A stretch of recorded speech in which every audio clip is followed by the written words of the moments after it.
Implication number 2, we are most effective as instructors when we encourage and facilitate learning by faith. We are all familiar with the adage that giving a man a fish feeds him for one meal. Teaching the man to fish, on the other hand, feeds him for a lifetime. As gospel instructors, you and I are not in the business of distributing fish. Rather, our work is to help individuals learn to fish and to become spiritually self-reliant. This important objective is best accomplished as we encourage and facilitate learners acting in accordance with correct principles, as we help them to learn by doing and by faith. If any man will do his will, he shall know of the doctrine, whether it be of God. Please notice this implication in practice in the counsel given to Junius F. Wells by Brigham Young, as Brother Wells was called in 1875 to organize the young men of the church. At your meetings, you should begin at the top of the roll and call upon as many members as there is time for to bear their testimonies. And at the next meeting, begin where you left off and call upon others, so that all shall take part and get into the practice of standing up and saying something.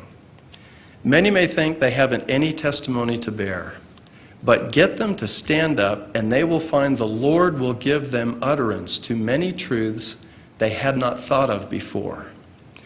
More people have obtained a testimony while standing up trying to bear it than down on their knees praying for it. President Boyd K. Packer has given similar counsel in our day.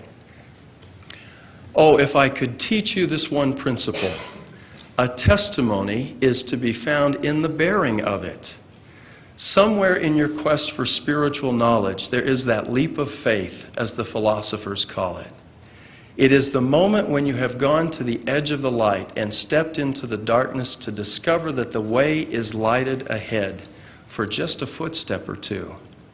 The spirit of man, as the scripture says, indeed is the candle of the Lord.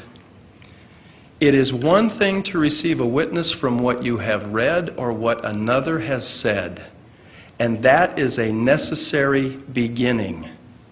It is quite another to have the Spirit confirm to you in your bosom that what you have testified is true. Can you not see that it will be supplied as you share it? As you give that which you have, there is replacement with increase.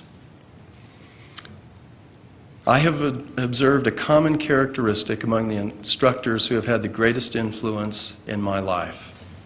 They have helped me to seek learning by faith. They refused to give me easy answers to hard questions.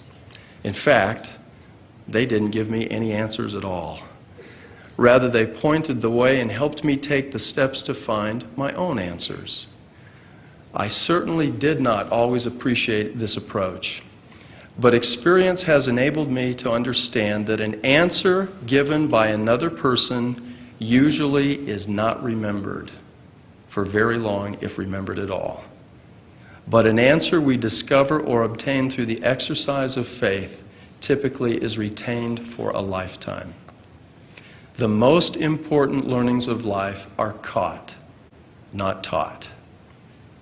The spiritual understanding you and I have been blessed to receive, and which has been confirmed as true in our hearts, simply cannot be given to another person. The tuition of diligence and learning by faith must be paid to obtain and personally own such knowledge. Only in this way can what is known in the mind be transformed into what is felt in the heart. Only in this way can a person move beyond relying upon the spiritual knowledge and experience of others and claim those blessings for himself or herself. Only in this way can we be spiritually prepared for what is coming. We are to seek learning even by study and also by faith.